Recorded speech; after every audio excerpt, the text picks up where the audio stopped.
Hello guys, कैसे हो आप सभी लोग। तो दोस्तों, आज के इस वीडियो में हम बात करेंगे उन आंकड़ों की जो कि कार बाजार की हकीकत बयां कर रही हैं। अक्टूबर में दिवाली की धूमधाम थी, लेकिन नवंबर में ऐसा सन्नाटा क्यों छा गया। आज हम हर एक कंपनी का कच्चा चिट्ठा खोलेंगे और आपको बताएंगे कि आखिर आपकी पसंदीदा ब्रांड के साथ इस महीने क्या खेल हो गया है। तो दोस्तों, इधर हम वीडियो शुरू करते हैं 14वें नंबर से। यहाँ वो कंपनी बैठी है जो अपनी बॉडी के लिए जानी जाती है, मतलब एकदम टैंक, लेकिन बिक्री के मामले में इनका सेल नीचे ही आ रहा है। जी हाँ दोस्तों, मैं बात कर रहा हूँ जीप की। नवंबर 2025 में जीप ने पूरे भारत में सिर्फ 253 गाड़ियाँ ही बेची हैं। जी हाँ, आपने बिल्कुल सही सुना, सिर्फ 253। अगर आप इसे अक्टूबर के महीने से कंपेयर करें तो अक्टूबर में इन्होंने 329 गाड़ियाँ बेची थी, मतलब सीधा सीधा 23% का घाटा। सोचिए, एक तो बिक्री इतनी कम, ऊपर से 23% नीचे। जीप की गाड़ियाँ नो डाउट चलाने में एकदम मक्खन और दमदार होती हैं। जब आप कंपास या मेरिडियन लेकर रोड पर निकलते हैं तो पब्लिक मुड़ मुड़ के देखती है, लेकिन दिक्कत यह है बॉस कि आम आदमी को सिर्फ लोहा नहीं, फीचर्स भी चाहिए, माइलेज भी चाहिए और जेब पे थोड़ा रहम भी चाहिए। जीप की कीमत आसमान छू रही है और अपना भारतीय ग्राहक अब बहुत स्मार्ट हो गया है। पूरा पैसा वसूल डील चाहता है। अब थोड़ा गियर बदल के ऊपर चलते हैं 13वें नंबर पर। यहाँ बेटी है फ्रांस की कंपनी सिट्रॉन। सिट्रॉइन की कहानी भी अजीब है। नंबर में सिट्रॉइन ने कुल मिलाकर 1224 गाड़ियाँ बेची। अक्टूबर में ये आंकड़ा 1426 था। यहाँ भी लाल निशान है, 14% की गिरावट। सिट्रोइन की सबसे बड़ी दिक्कत ये है कि इन्होंने भारतीय बाजार को थोड़ा हल्के में ले लिया। इन्होंने सोचा कि हम कार के पहिए और इंजन दे देंगे और पब्लिक लाइन लगा के खरीदेगी। लेकिन इंडिया में भाई लोगों को सनरूफ भी चाहिए, बड़ी वाली स्क्रीन भी चाहिए और ऑटोमेटिक एसी भी चाहिए। लेकिन अभी भी पब्लिक का भरोसा जीतने में इनको बहुत टाइम लगेगा। अब आते हैं 12वें नंबर पर, जहाँ एक ऐसी जापानी कंपनी है जो पिछले कई सालों से सिर्फ एक ही बैसाखी के सहारे चल रही है, निसान। निसान का हाल देखकर मुझे वो पुरानी कहावत याद आती है कि डूबते को तिनके का सहारा। वो निसान के लिए वो तिनका है इनकी मैग्नाइट। नवंबर के महीने में निसान ने 1908 गाड़ियां बेची, मतलब 2000 का आंकड़ा भी ये छू नहीं पाई। अक्टूबर में इन्होंने 2615 गाड़ियां बेची थी, यानी सीधे सीधे 27% की भारी गिरावट। ये बहुत ही बड़ा झटका है बॉस। निसान की समस्या ये है कि इनके शोरूम में जाओ तो देखने के लिए कुछ मसाला है ही नहीं, सिर्फ एक मैग्नाइट ही खड़ी रहती है। अब ग्राहक कब तक एक ही कार खरीदेगा। इन्होंने अभी मैग्नाइट का नया रूप भी निकाला है, लेकिन उसका असर भी बिक्री पर कुछ खास दिख नहीं रहा। थोड़ा ऊपर बढ़ते हैं 11वें नंबर पर।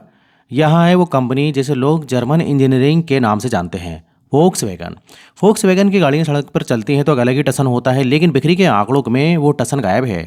नवंबर में वोक्सवैगन ने 3342 गाड़ियां बेची हैं।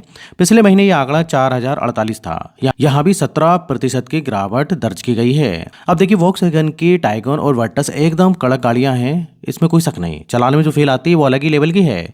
सुरक्षा में ये नंबर 1 है, लेकिन अभी ये गाड़ियाँ थोड़ी पुरानी होने लगी हैं। बाजार में नई नई गाड़ियाँ आ गई हैं, नए नए फीचर्स आ गए हैं और वोक्सवैगन अपनी उसी पुरानी रफ्तार से चल रही है। अपने पब्लिक को हर 6 महीने में कुछ नया तड़का चाहिए होता है। वोक्सवैगन को अपनी रणनीति बदलनी होगी। सिर्फ मजबूत गाड़ियाँ का टैग लाकर आप बिक्री नहीं पा सकते। लोगों को अब सुरक्षा के साथ साथ मॉडर्न फीचर्स भी चाहिए। अब बात करते हैं 10वें नंबर की। यहाँ भी एक फ्रांसिस कंपनी है जो कभी भारत में धूम मचाती थी, मतलब इनका सिक्का चलता था। रेनो ने नवंबर में 3662 गाड़ियाँ बेची हैं। अक्टूबर में ये आंकड़ा 4672 था। यहाँ भी 21% की बड़ी गिरावट है। रेनो के साथ पंगा ये है कि इनकी गाड़ियाँ क्विड, ट्राइबर और काइगर अब पुरानी लगने लगी हैं। जब क्विड आई थी तो उसने मारुति की नाक में दम कर दिया था, लेकिन अब मारुति और टाटा बहुत आगे निकल गए हैं। रेनो के पास अब कोई नई बड़ी कार नहीं है। डस्टर की वापसी की बातें तो बहुत हो रही हैं, हवा बनी हुई है, लेकिन वो कब आएगी किसी को पक्का नहीं पता। और जब तक डस्टर नहीं आती, रेनो के लिए ये 3-4 हज़ार के आंकड़े को पार करना भी मुश्किल होगा। अब हम पहुंच चुके हैं 90 नंबर पर। यहाँ वो कंपनी है जिसके इंजन की कसम लोग खाते हैं, मतलब इंजन हो तो ऐसा हो, होंडा। होंडा का नाम आते ही दिमाग में एक ही फोटो छपती है, होंडा सिटी। लेकिन अफसोस भाई, अब सेडान का जमाना जा रहा है। अब सबको एसयूवी का नशा चढ़ा हुआ है। नंबर में होंडा के 5204 गाड़ियाँ बेची थी।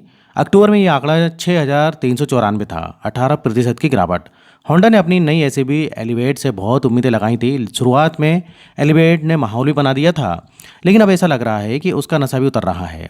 होंडा की समस्या ये है कि ये लोग वक्त के साथ चलने में थोड़ा लेट हो जाते हैं। जब दुनिया टर्बो इंजन और सीएनजी की बातें कर रही थी, ये पेट्रोल पर अटके थे। जब दुनिया इलेक्ट्रिक की तरफ भाग रही है, ये हाइब्रिड में उलझे हुए हैं। 5000 गाड़ियाँ पूरे भारत में बेचना होंडा जैसी लेजेंडरी कंपनी के लिए टेंशन वाली बात है।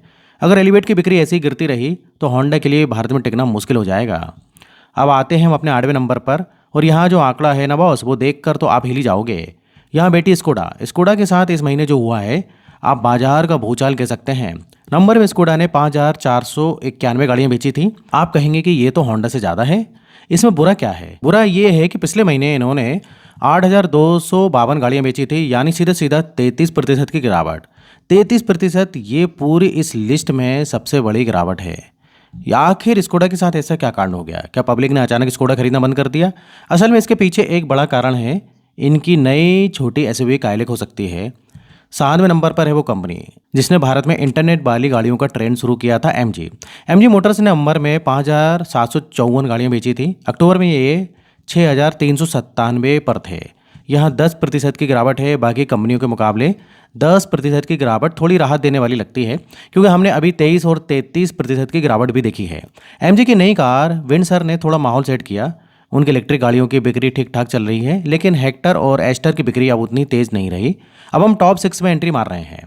यहाँ मुकाबला एकदम कांटे का है। 6वें नंबर पर है किया ने जब भारत में कदम रखा था तो तहलका मचा दिया था। सेल्टोस और सोनेट हर घर की पसंद बन गई थी, लेकिन नंबर का महीना किया के लिए भी ठंडा रहा। इन्होंने 25,489 गाड़ियाँ बेची और अक्टूबर में यह आंकड़ा 29,556 था। यहाँ 14% की गिरावट है। क्या गाड़ियाँ देखने में सबसे चमकीली और सुंदर होती हैं, फीचर्स की भरमार होती है, फिर भी बिक्री क्यों गिरी? इसका कारण है कंपटीशन। अब टाटा और महिंद्रा भी वैसे ही फीचर्स दे रहे हैं, और वो भी मजबूत लोहे के साथ। किया को अब सिर्फ लुक्स पर नहीं बल्कि सुरक्षा और मजबूती पर भी ध्यान देना होगा। 25,000 का आंकड़ा बड़ा है, लेकिन किया की क्षमता इससे कहीं ज़्यादा है। अब 5वें नंबर पर वो नाम जिस पर आंख बंद करके भरोसा किया जाता है, टोयोटा के साथ इस महीने बहुत ही बड़ा लोचा हुआ है। नवंबर में इन्होंने 30,085 गाड़ियाँ बेची थी, जबकि अक्टूबर में यह आंकड़ा 40,257 था। 25% की भारी गिरावट। टोयोटा जिसकी गाड़ियों के लिए लोग 6-6 महीने इंतजार करते हैं, उनकी बिक्री जो है 25% तक कैसे गिर गई? इसका कारण जो है दिवाली का हो सकता है। अब दिल थाम के बैठी है पब्लिक, क्योंकि हम टॉप 4 में हैं और यहाँ पर सबसे बड़ा गेम चेंज हुआ है। चौथे नंबर पर खिसक गई है हुंडई। जी हाँ, आपने सही सुना। हुंडई जो सालों से नंबर 2 की कुर्सी पर फेविकॉल लाकर बैठी थी, अब चौथे नंबर पर आ गई है। ये हुंडई के लिए किसी बुरे सपने से कम नहीं। नवंबर में इन्होंने 50,340 गाड़ियां बेची हैं। अक्टूबर में ये 53,792 पे थे। गिरावट सिर्फ 6% की है, जो कि बहुत ज़्यादा नहीं है, लेकिन असली दर्द गिरावट का नहीं है, असली दर्द है रैंक के खोने का। टाटा और महिंद्रा ने हुंडई को पीछे छोड़ दिया है। हुंडई की क्रेटा आज भी बादशाह है, लेकिन बाकी गाड़ियां जैसे कि वेन्यू i20 और एक्स्टार उतना दम नहीं दिखा पा रही। हुंडई को अब समझ नहीं आ रहा होगा कि वो करें तो क्या करें। उनकी गाड़ियां अच्छी हैं, सर्विस अच्छी है, लेकिन भारतीय कंपनियों का देसी तड़का उन पर भारी पड़ रहा है। चौथे नंबर पर आना हुंडई के लिए खतरे की घंटी है। अब बात करते हैं तीसरे नंबर की। यहाँ है वो खिलाड़ी जिसने सबको चौंका दिया है, लेकिन खुद भी एक बड़े सदमे का शिकार हुआ है, महिंद्रा नवंबर में तीसरे नंबर पर रही है। इन्होंने 56,336 गाड़ियां बेची हैं। आंकड़ा बहुत शानदार है, लेकिन रुकिए, अक्टूबर के आंकड़ों पर नजर डालिए। अक्टूबर में इन्होंने 71,624 गाड़ियां बेची थी, यानी एक महीने में 21% की गिरावट। 15,000 से ज़्यादा गाड़ियां कम बिकी हैं। ये बहुत बड़ा अंतर है। महिंद्रा की स्कॉर्पियो एन XUV 700 और नई थार रॉक्स के लिए कंपटीशन है, फिर भी बिक्री इतनी कम क्यों हुई?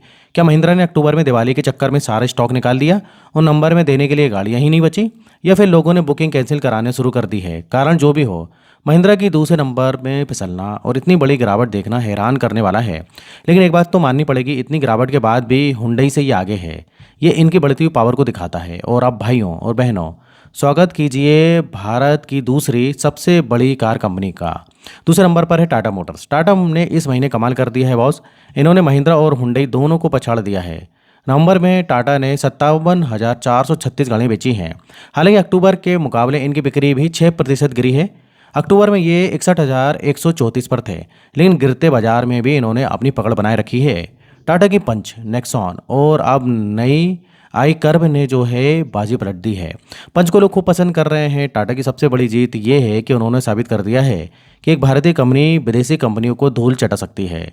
सुरक्षा, डिजाइन और अब फीचर्स, टाटा ने हर मोर्चे पर काम किया है। नंबर 2 पर आना टाटा के लिए एक बहुत बड़ी बात है, और ये दिखाता है कि देश का भरोसा देसी लोहे पर पड़ रहा है।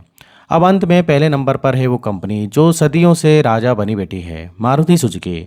चाहे आंधी आए या तूफान आए, मारुति का सिंहासन कोई नहीं हिला सकता। नवंबर में मारुति ने 1,70,991 गाड़ियाँ बेची हैं। जी हाँ, 1,70,000। बाकी सारी कंपनियां मिलकर भी इतना नहीं बेच पाती जितना मारुति अकेले बेच देती है। अक्टूबर में इनका आंकड़ा 1,76,318 था।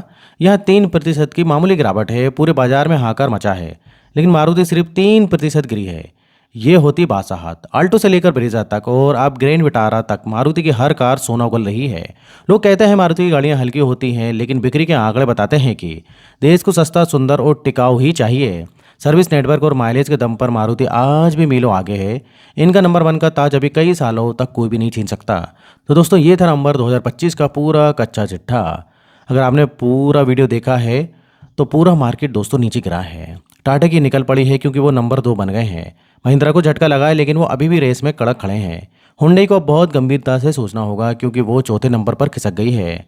स्कोडा और निसान जैसी कंपनियों के लिए खतरे की घंटी जोर से बज रही है।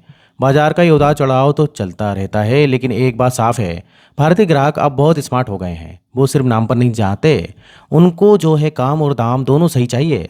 क्या आपको लगता है कि अगले महीने यानी साल के आखिरी महीने दिसंबर में महिंद्रा फिर से कमबैक करेगी? क्या टाटा अपनी नंबर 2 की कुर्सी बचा पाएगी? और क्या हुंडई अपनी हार का बदला ले पाएगी? तो दोस्तों, इधर वीडियो खत्म होता है। वीडियो अच्छा लगे वीडियो को लाइक करिए और इस टाइप से वीडियो बनाते रहता हूँ मैं। अगर आपने अभी तक चैनल को सब्सक्राइब नहीं किया है तो चैनल को सब्सक्राइब कर लें। तो फिर मिलेंगे नेक्स्ट वीडियो में, और यहाँ तक वीडियो देखने के लिए, बने रहने के लिए आपका बहुत बहुत धन्यवाद।